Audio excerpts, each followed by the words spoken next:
thank the committee and the minister for the report. And Mr. Speaker, I want to refer to page 2 to the minister. Minister of Finance. The committee report clearly indicates that the project is jointly financed. Actually, they give the dates between 2015. That's when Parliament first passed, I think, this loan for the same. And then they give the processes of 2016, 2026. But my main interest is on the issue of counter-funding by government. This is why we have the biggest challenge, Mr. Speaker. You know, this country has a challenge. Where do you put priorities? Your priority. Yesterday, Mr. Speaker, I took time to look at the JAT men, and I took interest in the guns they were holding. One of the guns is called the Goose from Russia. Each of those guns costs 25 million. And I was seeing them along the road, over 20 of them having guns worth 25 million at the cost of Cancer Institute. They were holding solidos, but in our villages, they are stealing all the solidos from there, and they are being used to beat people here. So, Mr. Minister, through the Speaker, before you think of buying guns worth 30 million, M16, which is around 30, and the bullets we are using, first put this money in counter funding to solve the challenges of the Cancer Institute. When you see us seated sometimes refusing to support the motion, we give our reservation because of these challenges. Mr. Speaker, I'm beseeching through Mr. Speaker, Minister of Finance, one day to bring a loan for all new districts in Uganda to at least have some tamaka also. As we process all loans for the Cancer Institute, I want my district, which only has 2 kilometers of tarmac, which we are constructed by a Catholic church from the main road to the parish church, to get some tarmac as a new district. Even as in new districts, we want these loans to benefit from them as we pay with even when our parents, our children are paying. Lastly, Mr. Speaker, yes, I'm supporting it, but for me what I'm saying, Mr. Speaker, the last issue I want to raise, the Honorable Kabashai has even helped me to say the same. The issue of that 1% is very key. And the Honorable Santo Room stated the same. Vouchers waiting, Santa, Room, UPC, Santa, stated the same thing. Vouchers waiting for this money. You see, I request, and I'm still requesting this government, go and read about what loans was taking from government. They would come and perform as fast as possible.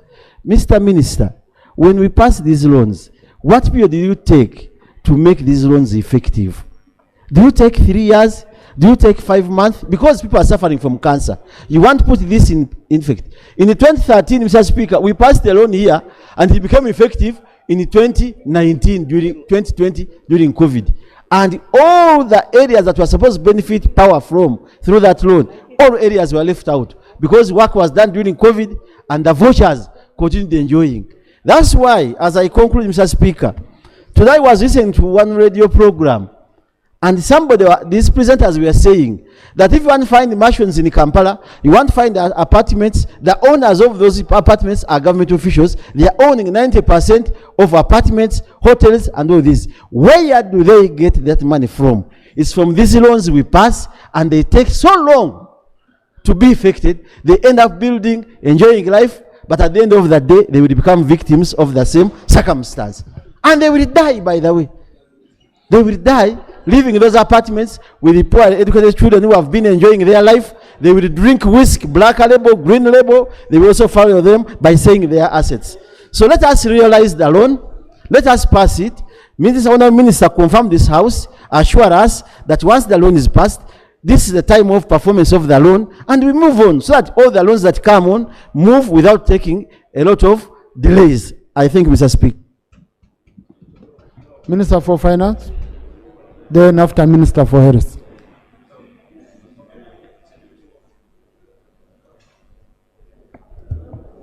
Thank you, Mr. Speaker. Mr. Speaker, colleagues have raised a number of issues and I wish to respond as follows. One, Mr. Speaker, as at June 2024, our total debt stock amounted to 94.8 trillion. And the debt to GDP ratio was 46.8%. Mr. Speaker and colleagues, this is far below the 50% East African Monetary Union convergence criteria and far below our Charter of Fiscal Responsibility targets. Mr. Speaker, our debt sustainability analysis report, which I read here a while ago, shows that our debt continues to be sustainable both in the medium term and in the long term. Why is our debt sustainable?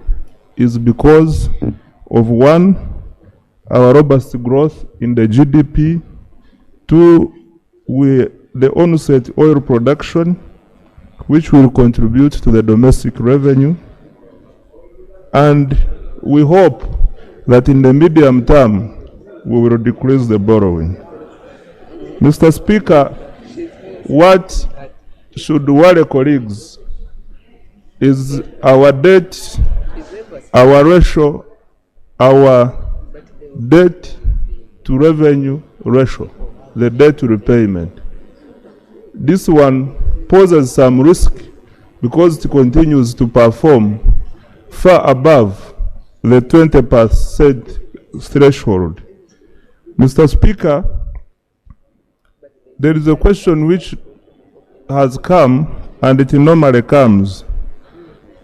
What are we doing to minimize debt?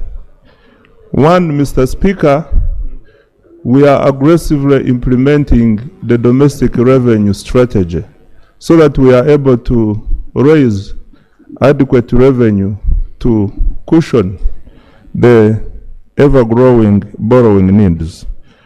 Mr. Speaker, two, the oil revenues are projected to come in not far from now. Mr. Speaker, number three, we continue to pursue the idea of improving efficiency in government spending. And lastly, last but not least, we continue increasing export earnings and also our support, our deliberate support to the private sector growth initiatives will also help us raise more revenue to cover up the ever-growing debt. Mr. Speaker, I now come to Ssewungu, Honorable Ssewungu. Honorable Ssewungu is concerned about the counterpart funding. Mr. Speaker, specifically for this loan, the counterpart funding was already provided for and paid in the initial request which was presented in Parliament. For this additional borrowing, can I finish? For this additional borrowing, it is only for equipment, for ICT and other things. There is no requirement for counterpart funding. Honorable Naume was asking about 1%. The 1% service fee is the same as interest. Mr. Speaker, this is a concessional arrangement of borrowing which attracts minimal interest. 1% is on average, our loans average at I can confirm, but it's between 7 and 8%. And this one is 1%, which is far. These terms are really very good. Mr. Speaker, what period will it take us to make this loan effective? This one is immediate. Today, if you approve for me, the next stage is to sign and the loan. It is on disbursement. So once we sign, the disbursement takes immediate effect. Yeah, Mr. Speaker, I submit. Thank you. Honorable Minister for hearing. No, the minister has already taken his seat. That was a tactical way of saying no. Honorable Minister. I beg, just 1 minute only. Thank you so much, Right Honorable Speaker. Honorable colleagues, you see, these are your rules. They are not mine. Clarification is when someone is still on the floor. If the minister has closed his submission, he is no longer on the floor. So it can no longer be a clarification. These are your rules. They are not mine. So, and for clarification, he can accept, he can refuse. It's his right. Honorable Minister for Health. Thank you so much, Right Honorable Speaker. Right Honorable Speaker, I do appreciate the Minister of Finance for bringing this loan here. And I do appreciate the Honorable Members of Parliament for supportive. Right Honorable Speaker, I want to say that as a ministry and as a person, I really feel what most of the members and the rest of the country are going through because of the cancer situation in this country. Right Honorable Speaker, as I speak now, last night I spent half of the night at the Cancer Institute. I have my young sister. By the time I had to take her to Nairobi for the PET scanning, we returned when she was stage 4. So I feel the same pain that most of you are feeling. Right Honorable Speaker, again, personally I know what it means to have a cancer patient, the expenses, especially when we don't have equipment. I agree with the member who has said that the most important issue is to have this PET scan machine. Honorable Kabasharira has said it. Right Honorable Speaker, as we approve this loan, which as a ministry we strongly support, and we have been working with the Cancer Institute very closely. In many cabinet, even forums, we have discussed.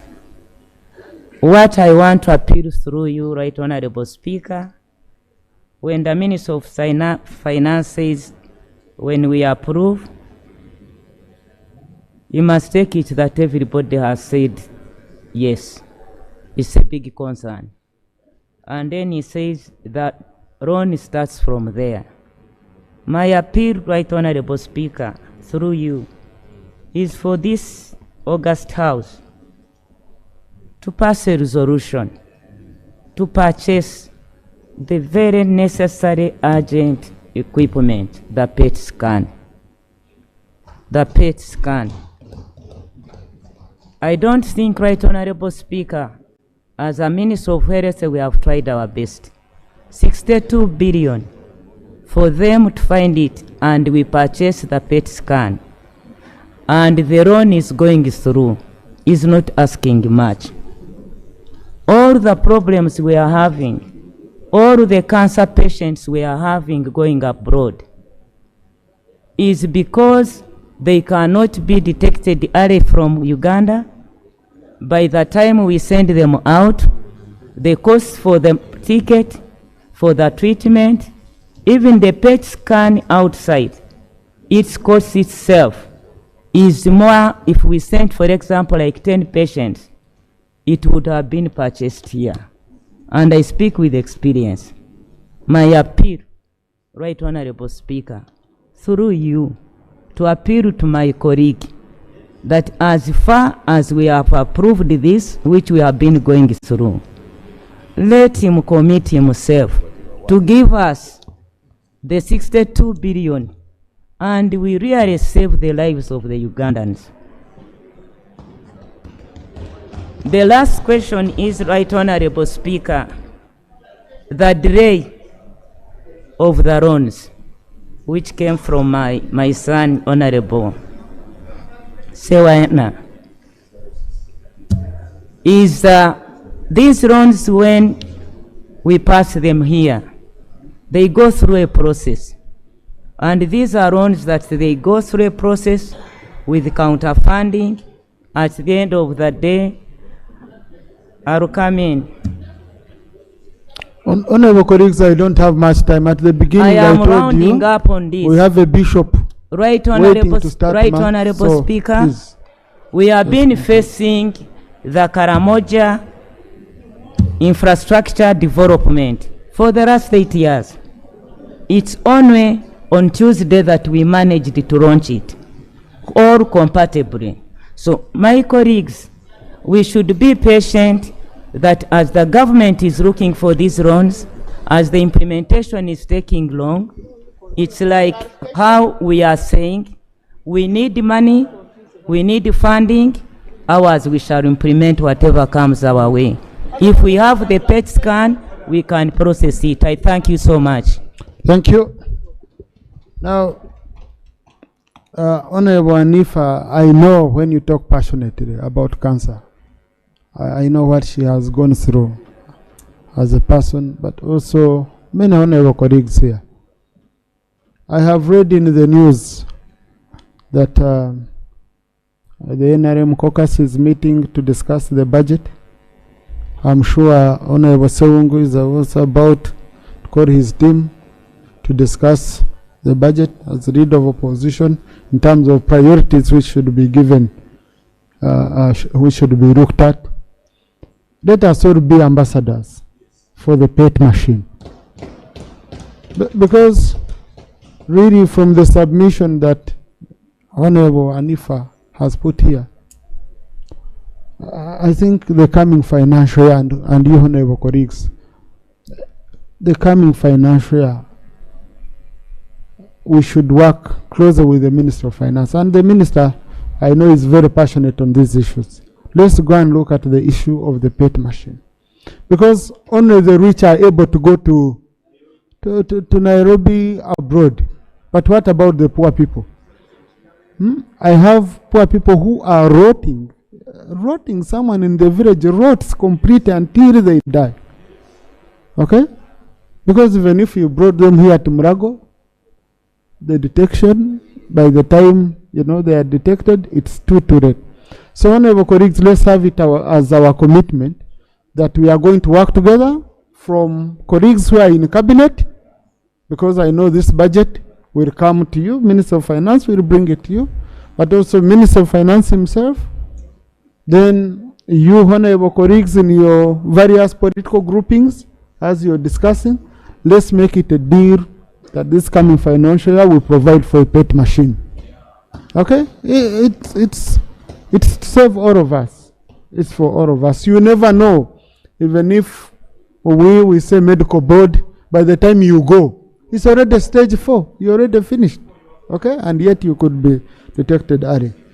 So, honorable colleagues, I followed the debate and I saw the kind of consensus you are building. I now put the question and the motion for a resolution of Parliament to authorize the government to borrow up to UA 13.5 million, equivalent to USD 18.09 million additional financing from the African Development Fund to finance East Africa's Centers of Excellence for Skills and Tertiary Education in Biomedical Sciences Project Phase 1, Uganda Cancer Institute, be approved by this House. Those in favor say aye, and to the contrary nay. The ayes have it. Thank you, Honourable Minister for Finance. Thank you, Honourable Minister for Health. Thank you, Rob. Thank you, Committee Chair and your members and the whole House. Clerk, please let's quickly extract this resolution and we pass it on to Ministry of Finance for implementation. Now, Clerk, let's complete item 4 and then we go to item 3.